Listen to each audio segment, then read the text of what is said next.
From roasting to braising, sautéing to sauce making. He's most definitely a top chef in any kitchen he steps in. Now Colicchio is releasing a new edition of that cookbook that helped define his career. Think like a chef. This 25th anniversary edition puts a fresh spin on the original recipes, plus adds new dishes that reflect how his cooking has evolved. Chef Tom Colicchio joins us now. Good morning. How are you doing? Morning. Thank you. Thanks for having me. You should have seen his face when you said he did that in 8 minutes. He's like, yeah, I'm that guy. Yeah. I'm that guy. His face said, damn right. Now, you're re-releasing this book, but this was 25 years ago. What comes to mind when you think about that particular time in your life? Oh, God. You know, so I was, it was right when Kraft opened up. I was still at Gramercy Tavern, and then Kraft had opened up, and I think we had probably just opened Kraft Steak in Las Vegas. And so there was a lot going on. The book came out, and it won a Beard Award, and things were just, things were great. But the difference between back then running restaurants and now, back then, it's always been difficult. Back then, it was fun. Now it's not. It's just hard. It's just hard. But no, it was a great time. But I think it's funny you said this is a cookbook written by someone who hated to follow recipes. Absolutely hate doing recipes. And the reason being, I found out much later in life that when I was a kid, struggling with recipes, I was probably undiagnosed had ADHD. All my children are clinically diagnosed, and I had the same issues. And I would get really frustrated trying to figure out what the recipes were trying to tell me. And then I guess when I was about 15 or so, my dad came home with a bunch of books from the library where he worked, and I have no idea what Jacques Pepin's La Technique was doing in a county jail library. Yes. My dad was not an inmate; he was a corrections officer. I was just going to say, Please clarify. And he came home with these books, and La Technique was a book based on techniques. It wasn't about recipes. And once I understood that there was technique behind all these dishes, and when I understood that was more important than a recipe, then it completely changed the way I looked at food. Yeah. So in the cookbook you write, speaking of technique, the best way to get people to try something is to let them know it's roasted. Well, so why do you think roasting connects with so many people, and what makes it a part of your style? I think it's evocative of, you think of roasting, all of a sudden you could smell. Like that's a smell, a roasted smell. Like Thanksgiving, like that smell of roasted turkey. Yes. Prime rib, the smell of roasted prime rib. Roasted flavors, just there's something about them, the aromatics that I think people associate, something that's good with that. Yes, you also say high heat is not your friend. I like that. It's not. But most people, briefly, why? Well, because once if it's too high, the oil burns. The food has an off flavor. It's a bitter flavor. Plus, you don't need flame shooting out of your pans. You see that for TV. Yeah, but at home pretty. You don't need that. It does, but you don't need that. But we just saw the reality show, and I think it's funny that you said, who would have thought a reality cooking competition would work with people watching it with food they cannot taste? Right. I hadn't thought of it like that. Or make. Or smell. Or smell or make. We had those conversations very early on and said our discussion about the food needs to be, we need to get that across to the viewer. So our discussion is how you're going to taste that food. So we have to have real honest discussion about that food and be really descriptive.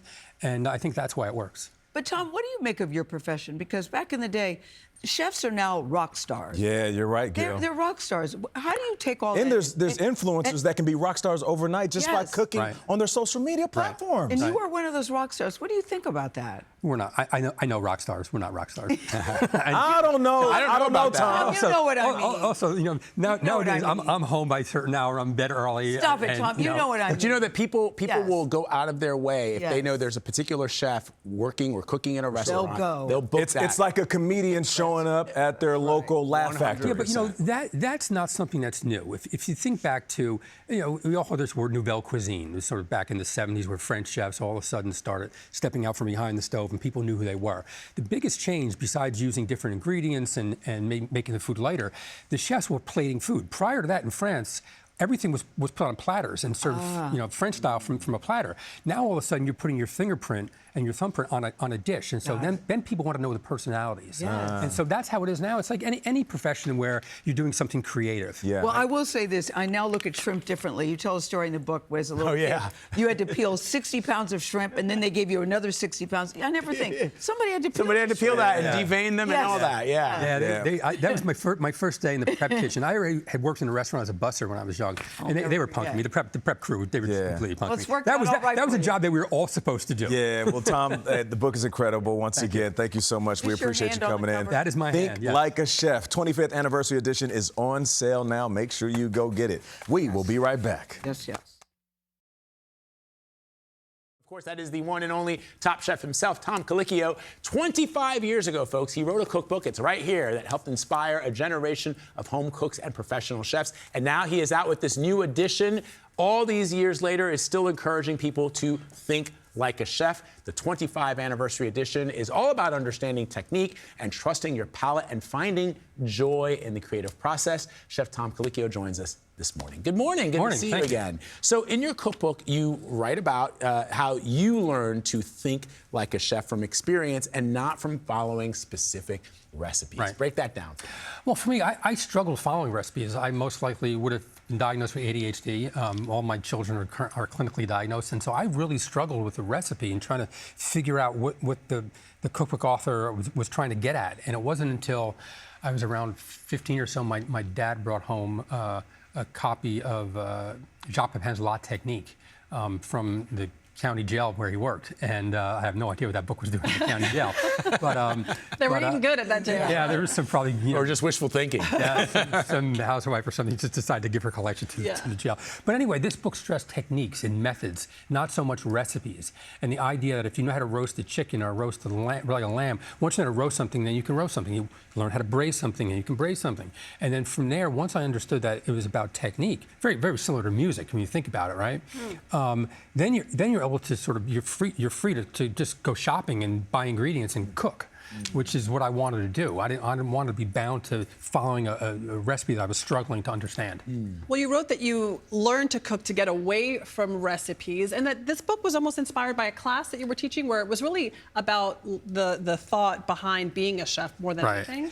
Right. Well, when you think about trying to teach someone how to cook, there's focus so much on following everything so precisely. You don't have to, unless you're baking. Baking is a different story. But if you're cooking, if something calls for, I don't know, 4 tablespoons of diced red pepper, if you put 5 in there, is it going to ruin the recipe? Absolutely not.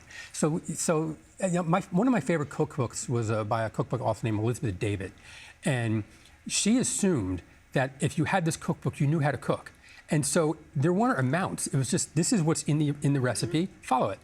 And to me, that's much better. Also, if a tomato, for instance, if you go to the farmer's market in July, a tomato is very different than if you buy a tomato off a shelf, in December. Right. And so the water content's different. The size of the pan that you're cooking could change the recipe because things will evaporate quicker if there's more surface area. So all these variables that you have to learn how to deal with as opposed to following a recipe. But do you think that, so you were influenced a lot by Jacques Pepin, you mentioned him, and the classic French chefs, I mean, they created these cookbooks and these recipes, not, you're saying, for people to follow them to the letter, but to then ultimately... The spirit. It's the spirit of a dish, not the actual, again, because if you follow it step by step, there's so many variables that will cause that to change, and then you don't know how to fix it. So it's really, you cook through experience. And then when you put dishes together, I mean, there's a lot of the dishes in here. In fact, I talk about, in one section, it's called component cooking, where you take, in a restaurant, all you're doing is grabbing various components and putting them together. Yeah. You have like threes, like groups of threes that you groups put of 3 or together. these sub-recipes that you use. And so it's really about breaking a dish down, but really understanding the ingredients and how they work. A green vegetable is cooked a certain way all the time. Salted boiling water. Salted boiling water, not covered. If you don't salt it, if you don't cover it, and if you overcook it, or if it's not boiling water, it doesn't stay green, it'll turn brown.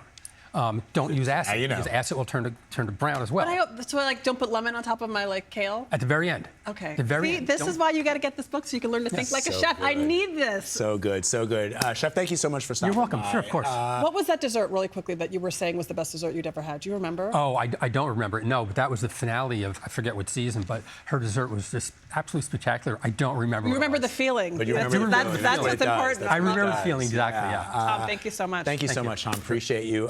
Think Like a Chef is out now wherever you get your books.